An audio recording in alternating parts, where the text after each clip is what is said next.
Most men will never know there's a problem until it's already too late to fix it easily. Not because the problem is hidden, not because it's rare, but because nobody tells you it starts years before you ever try to have a child, and that the habits you think are harmless are quietly doing damage you cannot see. My name is Dr. James Okafor. I'm a reproductive urologist with over 19 years of clinical practice, and I specialize in male fertility. I've helped thousands of men, ranging from 22-year-old athletes to 47-year-old executives, understand what's actually happening inside their bodies and what they can genuinely do about it. But I'll be honest with you, there's one case I still think about. A 34-year-old man came into my office. Fit, healthy, no diagnosed conditions, no obvious red flags. He and his wife had been trying to conceive for 2 years. 2 years of cycles. 2 years of hope, and then silence every month. When we ran his analysis, his sperm count was 6 million per milliliter.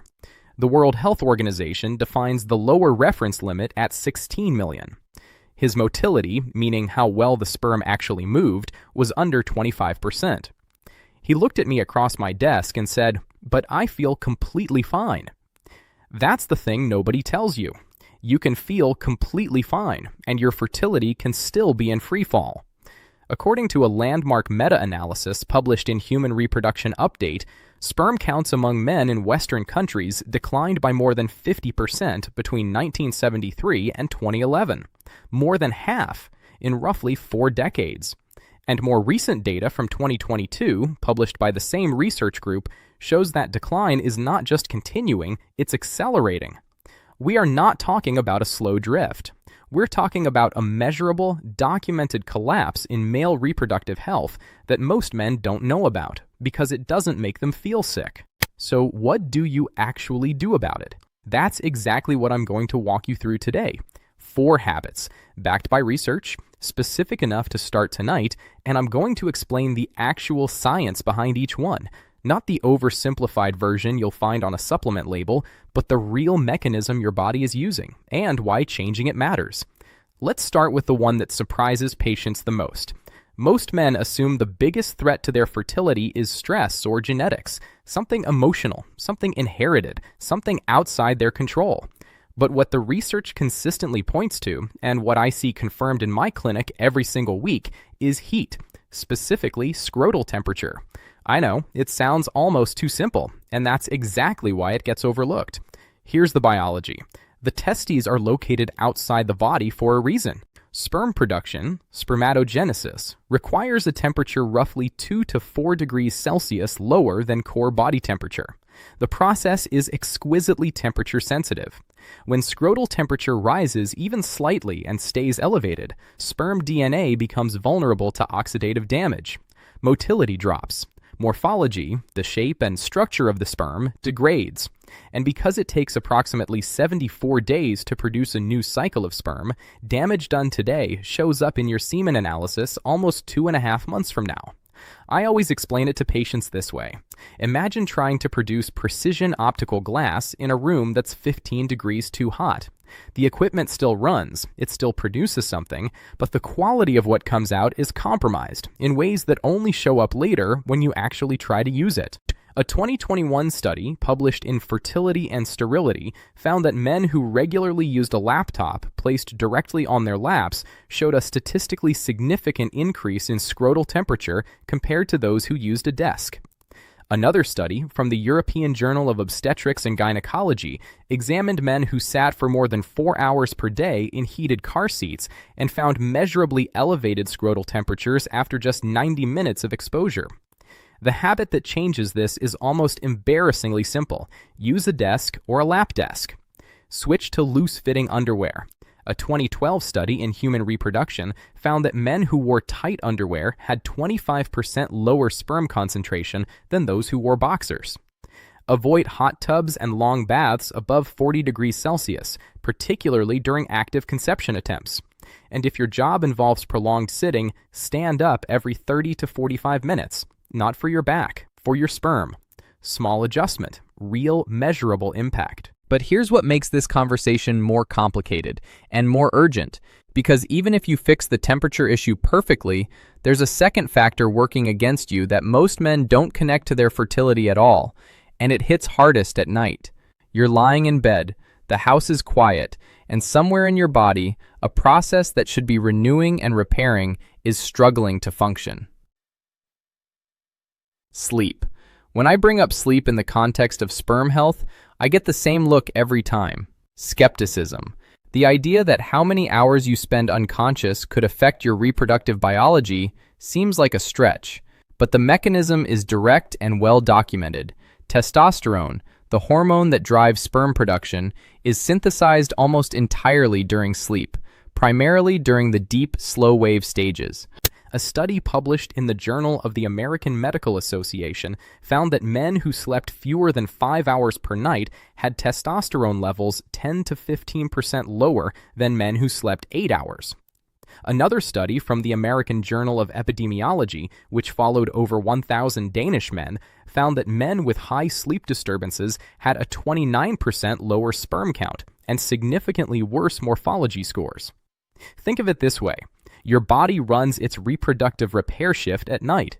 The factory doesn't close during the day, but the heavy maintenance, the quality control, the restocking of critical hormonal raw materials, that happens when you're asleep.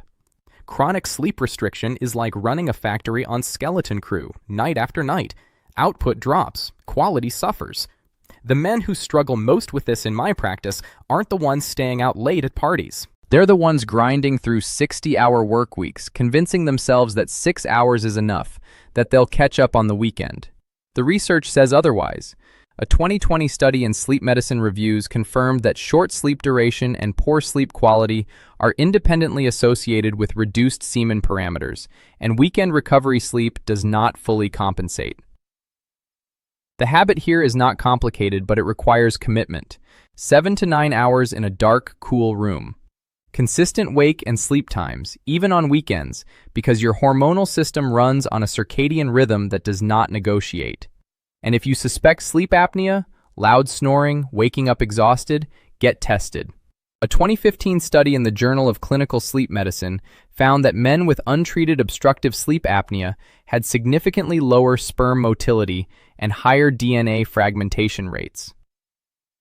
This is the one I wish I had told that 34-year-old man about first. He was sleeping 5 hours a night. Building a business. Proud of it. Okay. Pay close attention here, because this next one is the habit that patients most consistently underestimate, and that the research most consistently vindicates. Diet. Specifically, the relationship between what you eat and the structural integrity of your sperm's DNA. I don't mean diet in the vague, eat healthier sense that means nothing. I mean specific nutritional deficiencies that directly compromise sperm DNA fragmentation, which is a measurement of how much damage exists within the genetic material the sperm is carrying. High DNA fragmentation means that even if sperm reaches and fertilizes an egg, the resulting embryo is at significantly elevated risk of miscarriage or failed implantation. This is the number we don't check by default in most semen analyses, and it's the number that explains why some couples with seemingly normal fertility results still can't conceive. A 2018 meta-analysis in the British Journal of Nutrition analyzed 21 studies and found that adherence to a diet high in processed meats, refined carbohydrates, and trans fats was significantly associated with reduced sperm count, motility, and normal morphology. Meanwhile, a Mediterranean pattern diet, high in vegetables, legumes, fish, olive oil, nuts, and whole grains, was consistently associated with better semen parameters across multiple independent cohorts. The analogy I use: sperm DNA is like a carefully coiled instruction manual inside a sealed envelope. The envelope needs to be intact, and the pages inside need to be legible. Oxidative stress, driven substantially by poor diet, is like exposing that envelope to heat and moisture over and over. The seal weakens, the pages blur, the instructions get corrupted. A fertilized egg built on corrupted instructions cannot build a healthy pregnancy. The specific micronutrients with the strongest evidence behind them are antioxidants, vitamin C, vitamin E, selenium, zinc, coenzyme Q10, and folate. A 2016 Cochrane review, the gold standard of evidence-based medicine, found that antioxidant supplementation was associated with a statistically significant increase in live birth rates among couples undergoing fertility treatment where the male partner had poor semen parameters. You don't need a supplement stack. Start here. Increase oily fish intake to 2 to 3 portions per week for omega-3 fatty acids. Add a handful of walnuts or Brazil nuts daily. 2 Brazil nuts covers your daily selenium requirement. Dark leafy greens for folate. Reduce processed meat to less than twice a week. And cut trans fats, which are still lurking in commercially baked goods and certain fast foods, and which have been directly linked in multiple studies to reduced sperm motility. I want to pause here for a second and ask you something directly. How many of those dietary markers would you honestly say describe your regular eating pattern right now? Be honest with yourself. If you're watching this and thinking, not many, type yes in the comments. You are not alone. The men who come into my office with the worst semen parameters are almost never aware that food had anything to do with it. The connection is real, and it's reversible. Now we come to the fourth habit, and this is the one I've been building toward because in my 19 years of practice, this is the one that does the most damage and gets the least honest conversation. This is where it gets serious, genuinely serious.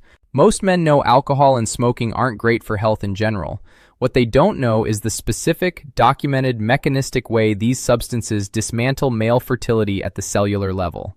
Let's start with alcohol. A 2014 study published in BMJ Open followed over 1,200 young Danish men and found a clear dose-response relationship. The more alcohol consumed per week, the lower the sperm count, the worse the morphology, and the higher the proportion of abnormally shaped sperm. Men drinking 25 or more units per week, which is roughly 12 to 13 standard drinks, less than 2 drinks a day, had sperm concentrations significantly lower than men who drank fewer than 5 units per week. The mechanism is a double hit. Alcohol suppresses testosterone production directly by impairing Leydig cell function. Those are the cells in the testes responsible for making testosterone. At the same time, alcohol increases conversion of testosterone to estrogen through a process called aromatization. Lower testosterone, higher estrogen. The hormonal environment that sperm needs to develop properly becomes chemically disrupted. Think of testosterone as the power supply for the entire sperm production line. Alcohol doesn't just reduce current, it randomly cuts power and then sends the wrong voltage. The machinery keeps running, but what it produces is inconsistent, structurally compromised, and increasingly damaged. Smoking compounds this catastrophically.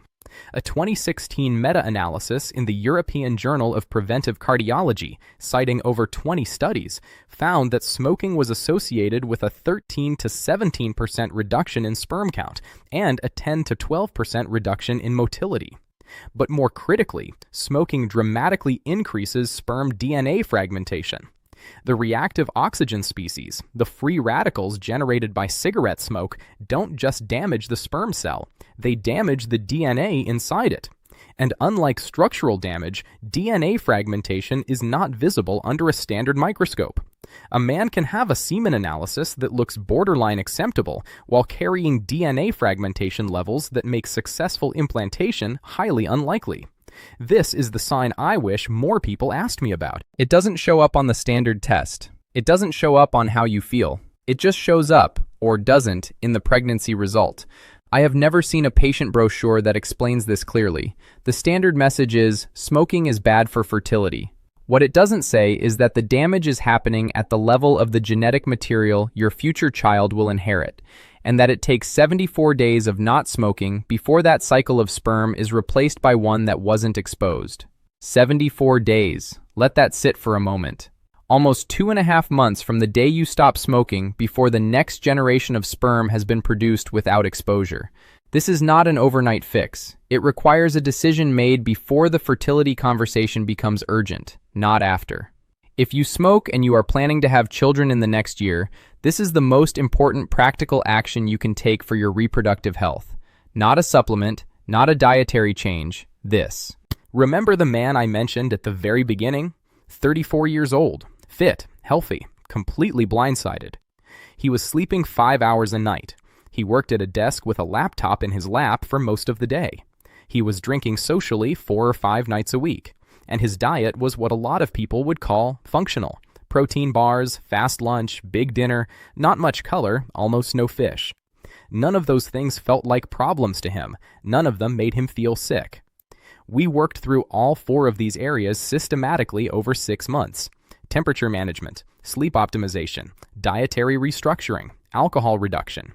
On his follow-up semen analysis, conducted at the 90-day mark, his sperm count had risen from 6 million per milliliter to 31 million. His motility had moved from under 25% to 54%. He called me the day he found out his wife was pregnant. That call is the reason I make these videos. Because there are men watching this right now who are in exactly the same position he was in, who feel fine, who don't know there's anything to address, who may be months or years from the moment they discover there's a problem and wish they had known sooner. You now know. Tonight, not next week, tonight, pick one of these 4 habits and make one concrete change. Not all 4, one. The one that you know, honestly, is most overdue. Because that 74-day clock I mentioned, it starts now.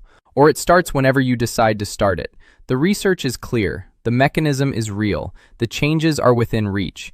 And if this video reached you at the right moment, if it told you something you needed to hear, share it with someone who might need it too. Not as a hint, just as a gift. You may be handing them something they didn't know they were looking for.